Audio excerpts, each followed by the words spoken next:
Thank you, thank you, thank you. माननीय Mastan Rao ji, I've heard you. Thank you, thank you. श्रीमान कार्तिकेय शर्मा जी। धन्यवाद सभापति महोदय। मैं अपना उद्बोधन शुरू करने से पहले इकबाल का एक शेर जरूर आपके समक्ष रखना चाहूंगा। नजर को बदलो तो नज़ारे बदल जाते हैं, नजर को बदलो तो नज़ारे बदल जाते हैं, सोच को बदलो तो सितारे बदल जाते हैं। सभापति महोदय, ये ऐतिहासिक अवसर है जहां वित्त मंत्री श्रीमती निर्मला सीतारमण जी ने अपना नवा बजट प्रस्तुत किया है, लेकिन इस बजट को समझने के लिए हमें इतिहास में जाना पड़ेगा और उसका संदर्भ समझना पड़ेगा, क्योंकि जो संज्ञा भारत की इकोनॉमी को दी गई, एक डेड इकोनॉमी की, तो हम अब इतिहास से शुरू करेंगे तो हमें पता लगेगा कि हम कहाँ थे, कहाँ हैं और कहाँ जाएंगे। 1947 में जब भारत आज़ाद हुआ था तो भारत दुनिया की छठी सबसे बड़ी अर्थव्यवस्था थी। 1970 के दशक में वो फिसल के 15वें स्थान तक पहुंच गई और 2004 से लेकर 14 के 10 साल के पीरियड के अंदर ये अर्थव्यवस्था 10वें स्थान पर पहुंची। हमें लगभग 40 से 45 साल लगे 15वें स्थान से 10वें स्थान पे आने के लिए, लेकिन 2014 से लेकर पिछले 12 साल के अंदर हमें 10वें स्थान से चौथे स्थान पे आने में केवल 12 साल लगे और बहुत ही जल्द भारत दुनिया की तीसरी सबसे बड़ी अर्थव्यवस्था बनने जा रहा है। यह सिर्फ 12 साल में संभव हो पाया क्योंकि जो माननीय नरेंद्र मोदी जी का विजन है, विकसित भारत का विजन है, उसके एक रोड मैप के तहत एक योजनाबद्ध तरीके से भारत ने अपनी विकसित भारत की यात्रा शुरू करने का काम किया और यह बजट उस रास्ते को प्रशस्त करने का काम कर रहा है। मैं कुछ आंकड़े आपके समक्ष रखना चाहूंगा जो कि डेड इकोनॉमी की संज्ञा का जवाब देते हैं। 2013-14 में कैपिटल एक्सपेंडिचर जो था वो आज 450 गुना बढ़ के 12 लाख करोड़ हो चुका है। 2014 में 12 किलोमीटर प्रतिदिन जो हमारे हाईवेज बनते थे, आज वे 3 गुना बढ़ के 34 किलोमीटर प्रतिदिन बन रहे हैं। Honorable Chairman sir, these are not mere concrete roads. Sir, we are building the veins and arteries of a विकसित भारत। कल मैं दूसरे सदन में कुछ वरिष्ठ सांसदों की वक्तव्य सुन रहा था तो उसमें कहा गया कि मेक इन इंडिया के प्रतीक में बना शेर जंग खा गया है। मैं उस बात का जवाब कुछ आंकड़ों के द्वारा देना चाहता हूं। 2014 में इलेक्ट्रॉनिक्स मैन्युफैक्चरिंग देश में 1 दिसंबर 9 लाख करोड़ की थी, आज 10 लाख करोड़ से ज्यादा की है। मोबाइल मैन्युफैक्चरिंग में इंडिया दुनिया का सबसे दूसरा बड़ा मोबाइल मैन्युफैक्चरिंग देश बन चुका है। डिफेंस मैन्युफैक्चरिंग की बात करें तो डिफेंस प्रोडक्शन जो कि 2013 में 45,000 करोड़ की थी, 300 गुना बढ़ के 1.5 लाख करोड़ हो चुकी है। डिफेंस एक्सपोर्ट्स जो कि सिर्फ 700 करोड़ थे 2013 में, आज बढ़कर 23,000 करोड़ हो चुके हैं। This is the powers of make in India. Honourable chairman sir, we did record exports of 800 billion in 2025 compared to 400 billion in 2013. प्रत्यक्ष को प्रमाण नहीं, what is evident does not need evidence. But मैं जो समय आपने मुझे दिया है, मैं कुछ बिंदुओं पे बात कर पाऊंगा। मैं एग्रीकल्चर की बात करना चाहता हूं। भारत एक कृषि प्रधान देश है। मैं हरियाणा से आता हूं जो कि एक कृषि प्रधान प्रदेश है और मैं इस बात का धन्यवाद करना चाहता हूं आपके माध्यम से कि हरियाणा देश में एक ऐसी पहली सरकार बनी है जिसने 24 फसलों पर एमएसपी देने का काम किया है। यह इससे अच्छा उदाहरण क्या हो सकता है सेंटर और स्टेट के समन्वय का।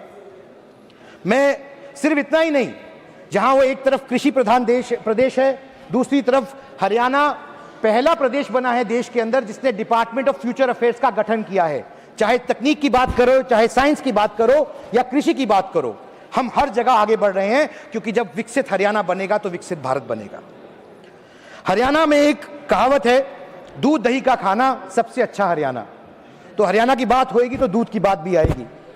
मुझे खुशी है कि आज भारत दुनिया का सबसे लार्जेस्ट मिल्क प्रोड्यूसिंग कंट्री बन चुका है और ये एक बहुत अच्छा उदाहरण है जो हमारे यहाँ कोऑपरेटिव जैसे अमूल जैसी कोऑपरेटिव्स हैं और cooperative spirit of people led growth का एक बहुत अच्छा उदाहरण है।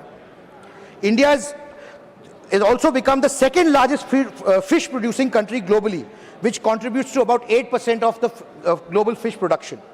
इतना ही नहीं, हरियाणा में लाखों पशुपालक हैं और उनके लिए इस बजट में जो क्रेडिट लिंक सब्सिडी प्रोग्राम पशु चिकित्सा कॉलेजों का जो प्रस्ताव आया है, उसे हरियाणा की डेयरी किसान अब केवल दूध उत्पादक नहीं बल्कि वैश्विक स्तर पर उद्यमी बनेंगे।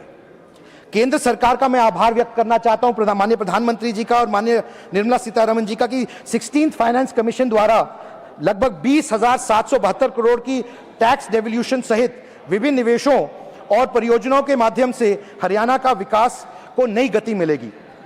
मैं परसों बहुत ध्यान से सुन रहा था जब यह कहा गया कि रूरल डेवलपमेंट और एग्रीकल्चर का बजट कट किया गया है। मैं बताना चाहता हूं कि इनडायरेक्ट लगभग 4 लाख करोड़ रुपए का निवेश किया गया है रूरल इकोनॉमी के अंदर और एग्रीकल्चर सेक्टर के अंदर। मेरे एक वरिष्ठ सहयोगी ने कल एक हेल्थ केयर सेक्टर के ऊपर बात की और भारत की तुलना अमेरिका से करने का काम किया। मैं उसमें भी कुछ रोशनी डालना चाहता हूं। The health expenditure proposed in the budget was compared with America. यह एक भ्रमित करने का तरीका है, क्योंकि आयुष्मान भारत जो आज 5 लाख रुपए का बीमा योजना 12 करोड़ से ज्यादा परिवारों को, गरीब परिवारों को दे रहा है, जिसमें 11 करोड़ से ज्यादा लोगों का इलाज अब तक हो चुका है, और दुनिया का सबसे बड़ा हेल्थ कवरेज प्रोग्राम जो गवर्नमेंट फंडेड है, जिसमें 60 करोड़ लोग कवर होते हैं, हम उसकी बात करें और उसे हमें संदर्भ में समझना पड़ेगा।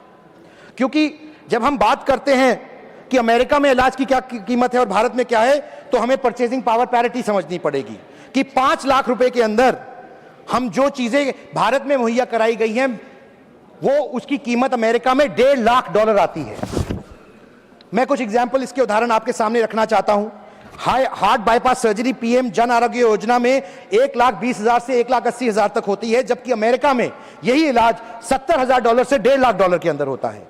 एक एमआरआई जो 1,000 से 2,000 रुपए में भारत में होता है, उसकी कीमत अमेरिका में $3,000 आती है। नी रिप्लेसमेंट जो 80,000 से $1.5 लाख के बीच में हो पाता है, $30,000 से $50,000 में अमेरिका में होता है।